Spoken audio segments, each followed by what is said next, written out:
Et salut à tous, c'est Logique, j'espère que vous allez bien. Aujourd'hui, on se retrouve pour le mototest de la MT-07 de 2022.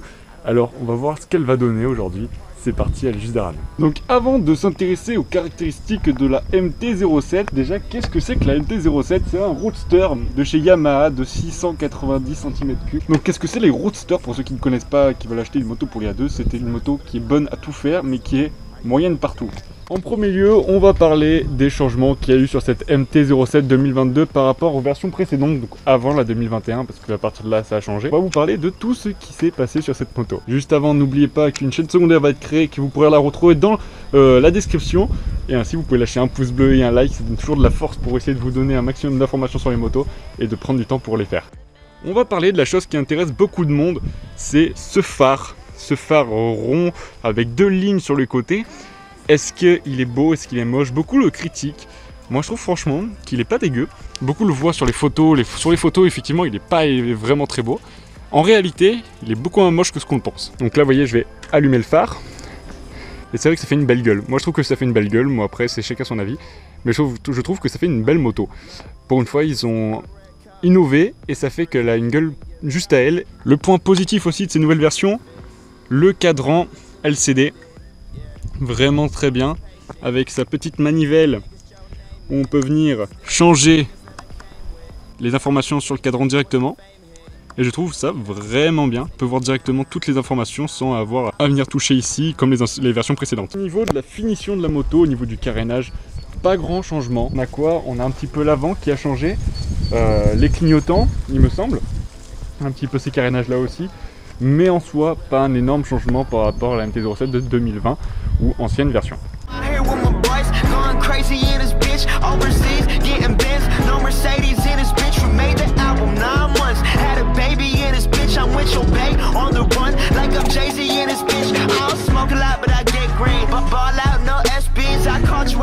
Ce qui a pu changer maintenant par contre, c'est les leviers, autant levier de frein que levier d'embrayage. Avant ils étaient argentés, maintenant sont noirs. Ils ont été importés de la MT-09 sur la MT-07 et je trouve que ça fait une meilleure gueule. On parlait donc de ces clignotants à LED qui ont été changés. Je trouve qu'ils déjà ils éclairent beaucoup mieux.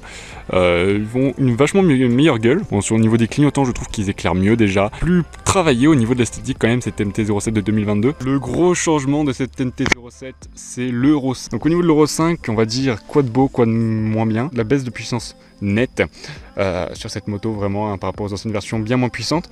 Et aussi au nouveau catalyseur qui fait que sur ce pot-là et la nouvelle version Euro 5, que sur les pots et les nouveaux pots Euro 5 homologués, vous ne pouvez plus enlever la chicane et ça c'est un défaut et il faut le prendre en compte. Mais sans les critiques, Yamaha a su nous faire plaisir tout de même. Alors je vous parle pas des fourches parce que les fourches ne n'ont pas changé. Par contre au niveau des pneus, ils ont réussi à faire quelque chose de propre avec un Michelin Road 5, donc de la très bonne marque. Ils adhèrent parfaitement au sol, c'est un truc de ouf, ça tient, vous partirez jamais en vrille avec ce genre de pneus. Et vous allez donc me dire, mais en fait finalement, cette MT-07 elle a pas tant changé que ça. Et bien effectivement, elle a pas tant changé que ça, à part les points que je vous ai énumérés juste avant. Au niveau des fourches avant, ça n'a pas changé, c'est toujours la même dope. Hein, c'est les gros problèmes de chez Yamaha, hein, ce sont les fourches qui sont vraiment mauvaises.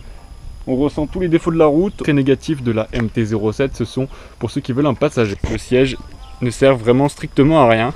Et les gens partent derrière ou devant, c'est super désagréable pour le passager autant que pour le conducteur.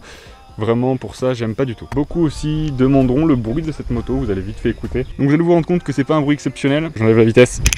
J'enlève la vitesse sinon ça passera pas. C'est mieux comme ça. C'est parti pour le bruit. On se rend compte que le bruit est vraiment très étouffé par rapport à l'ancienne version.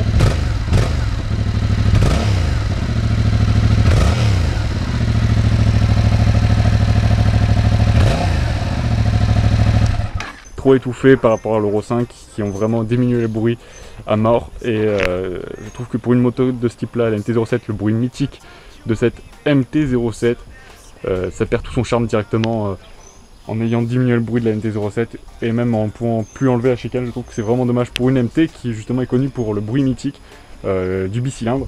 À part ce changement au niveau Euro 5, pas grand chose à dire, hein.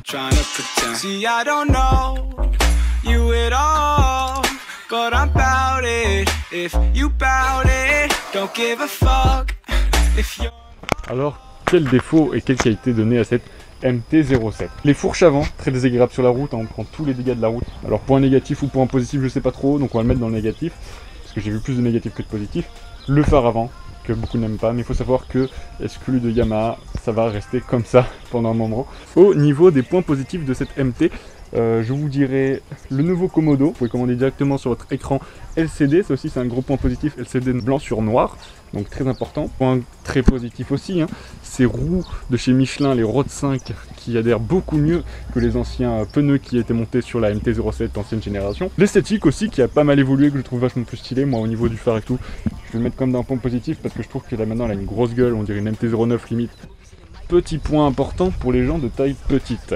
Je fais 1m81, vous verrez de toute façon sur la PP de la vidéo. Il ne faut pas faire moins d'1m75. C'est une moto où voilà, vous êtes sur la pointe des pieds sinon. Elle est assez haute. Au niveau freinage, qu'est-ce qu'il y a à dire? Bah pas grand chose, c'est plutôt pas mal en fait. Je suis plutôt étonné. C'est un double disque à l'avant et un simple disque à l'arrière. Au niveau de l'ABS, pas terrible par contre. Ça devient vite agréable en fait de rouler avec la MT-07 à ce niveau freinage. Pour ceux qui demanderaient combien coûte cette MT-07 ainsi que son entretien, il faut savoir que cette MT-07 tout compris vaut 7666 €. La MT-07 est vraiment sympa. Pour les options, hein, il y a pas mal d'options que vous pouvez voir sur yamaha.fr dont je vous mettrai le lien dans la description. Donc pour les entretiens, pour le 1000, ce sera 70 €, donc la main d'œuvre est offerte. Pour le 10 000, ce sera 140, 20 000, 200 et quelques, et 30 000, il me semble que c'est 400 et des bananes. Pas trop cher au niveau entretien en tout cas. Au niveau de ce guidon, il a été agrandi de 3 mm. On le ressent vraiment beaucoup sur cette MT-07 hein, comparé à la 2017 de Alex. C'est vrai qu'on ressent vraiment la différence, c'est un vélo. Ça rend la moto vachement plus maniable et je trouve ça vraiment sympathique. Est-ce que la MT-07 est la meilleure moto A2? Je vous dirais l'ancienne, sûrement. L'actuelle 2022-2021, non. Sauf je partirais plus pour quelqu'un qui a votre puissance mais qui veut rouler quand même tranquille, une Z650, et pour quelqu'un qui a vraiment envie de prendre les courbes, aller dans les tours, etc. Plutôt partir sur des CB650 de chez Honda. Yamaha a perdu un peu de puissance par rapport aux années, hein, c'est un peu moins puissant, un peu moins sympa au niveau conduite, un peu moins rigolo. Alors malheureusement, je ne pourrais pas vous faire un mototest complet, c'est-à-dire je ne pourrais pas aller sur la route avec celle-ci. Mais on vous refera une vidéo avec Alex sur la chaîne communautaire, donc je vous mettrai le lien dans la description. En test entre la MT-07 de 2017 et une sportive, savoir les différences et quelle est la meilleure dans les A2. Donc on fera ce genre de vidéo, donc vous pourrez y aller dessus. Donc cette vidéo sortira sûrement le week-end prochain. Donc on sera Alex et moi logique sur cette vidéo pour vous montrer du coup la différence entre la sportive et une roadster. Donc la MT-07 de 2007 pour Alex et la CBR 650R de chez Honda pour moi. En tout cas, merci à tous et à toutes d'avoir suivi notre vidéo de moto test sur ma chaîne. On se retrouve très prochainement pour un autre moto test. Salut, c'était Logique.